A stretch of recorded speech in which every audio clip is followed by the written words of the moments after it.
In 2008 we did the Harbourside Festival in Bristol, and that was amazing. That was a really good gig. There were so many people there, and that's when Mark was at his peak.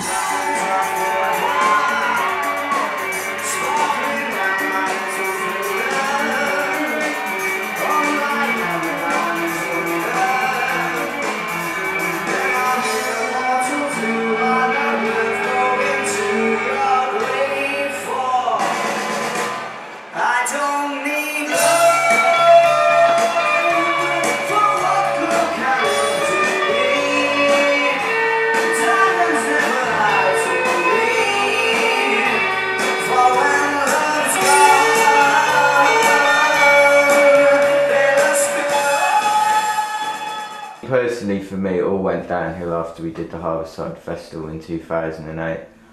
He managed to develop an addiction. He indulged himself too much.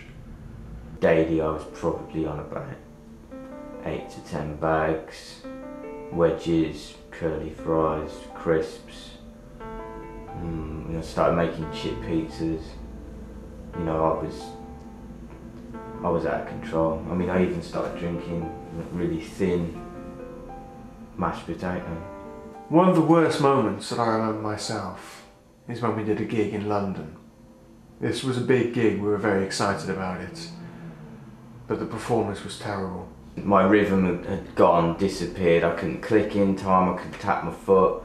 Our syncopation was just a joke. And I remember towards the end of that dance I looked around to Mark and he was stood in a pool of grease. He sweated out chip fat. And he just walked up to me and he just went, "You are fat. You are fatter than you were last year." And that hurts, you know. The reasons I helped Mark was because A, it was embarrassing, B, it was disgusting. You know, I know what it's like to wake up in the middle of the night and just crave mashed potato. I know what it's like to be walking down the street one day and thinking about beating up a kid to get their chips. When people reach their lowest ebb, where do they go? Who do they turn to? Something bigger. Some people look to God. Mark looked to me.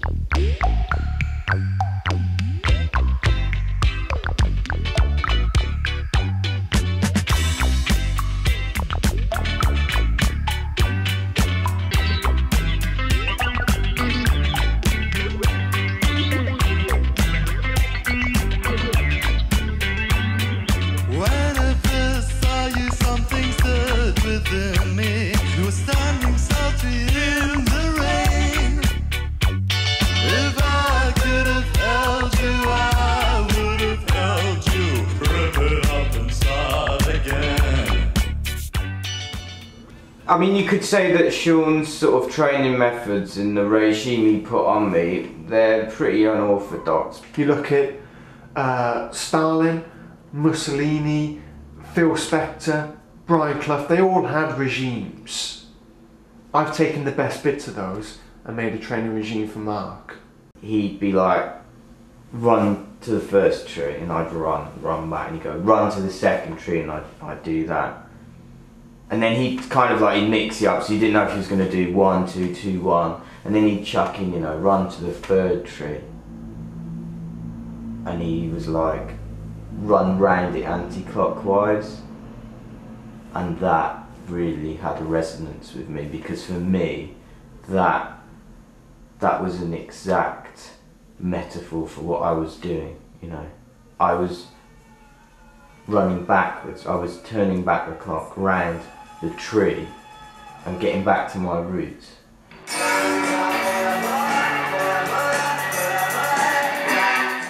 We're a pair, we're a duo. We work together. Without him, I wouldn't have got through this. No way. I wouldn't be here now. I'd be led on the side of the pavement, 25 stone, fat as a pig, covered in grease.